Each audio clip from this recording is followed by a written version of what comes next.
Hello, my name's Alex Boddy. I work for a company called Ancala Water Services. I've worked for the company for nearly 9 years, mainly in an operational role. What Ancala Water Services does is it contracts with the Ministry of Defence and provides water and wastewater services to around about 1,000 Ministry of Defence sites across England and Wales. It's a private finance initiative contract which we've been running since 2003.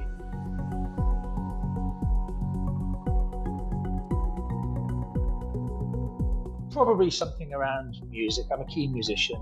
Acoustic piano is my instrument, although I've got some electronic gizmos hiding away somewhere.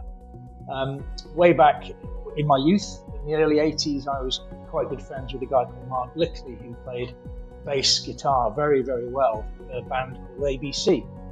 And after he left the band after the first couple of albums, he wrote some music and sent it to me on a cassette tape and asked me to write some keyboard parts, which I did. But I think it was a bit of a mismatch in expectations. He was very into jazz funk, as you probably know if you listen to ABC, and I was going through my progressive rock phase, so I'm not sure that we quite hit the mark with that. Who knows, maybe he did, and he lived on the royalties ever since, but I suspect not.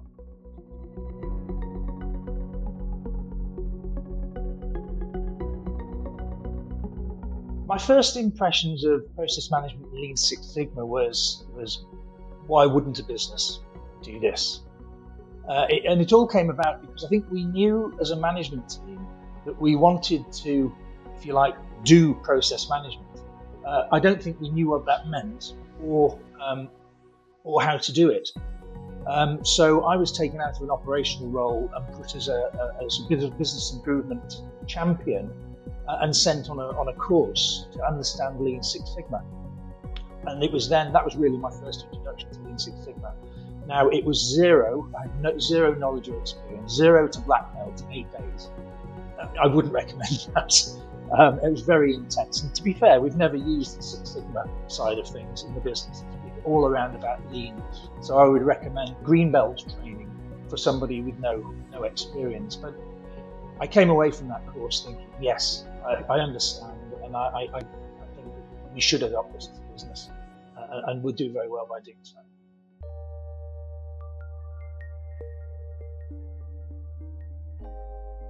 I've thought a lot about the question of what influenced me the most. Clearly, the training played a big part in that, and I've worked with some talented people in the last few years, not least my colleagues in PMI. But I think the road to Damascus moment for me was about a month after I completed this black belt training. I went to Toyota and had a look at what I guess is the gold standard of lean application, and saw it in practice, saw it everywhere across the factory in Derby, and heard people at all levels in the organisation using the same language around Hoshin, Kanri and Lean and DMAIC and Kaizen and Jidoka, and doing so without a shred of embarrassment because it's what they did for a living. It's how they do things around here.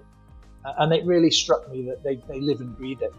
And I'd recommend anybody, if you get an opportunity to see a well-seasoned practitioner like Toyota, it's well worth it.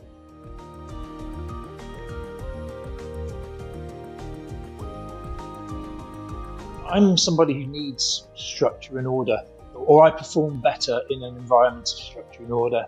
I'd even go so far to say in my 30-odd year career to date, the people that have succeeded, and I've seen succeed, are the people who have that structure and order about them, about the way they work, because they deliver high quality outputs on time, because they've planned it and they've organised it, and they know when they're going to do it and how, and therefore they do well in their careers because they're somebody who's seen to deliver. Generally speaking, those kind of people are calm because they don't need to operate in a chaotic way. And even when things do go wrong in a business, as they do, things go wrong all the time. If you've got structure around how you tackle those issues, then you can even tackle the difficult issues with a degree of calmness that you wouldn't if you were working in chaos. So for a business to adopt the sort of structure and order that comes with process management, Lean Six Sigma, for me, it's a natural place for me to be. It's a natural way for me to operate. So I absolutely love it.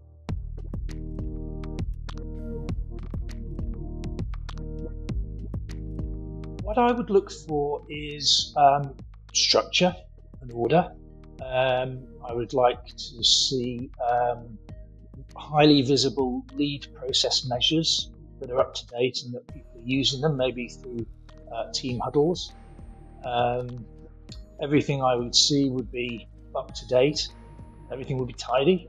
There'd be a sense of order around the place. There'd be documents available, whether they be processes or operating procedures or what, but they would all be in place. They would detail what needs to be done. They'd be up to date. And generally, I'd see everything being done in a consistent way. So two people doing a similar job would be doing it the same way because that's the way they do it. They're the sorts of things I'd expect to see, but it would be a relatively calm environment, very productive.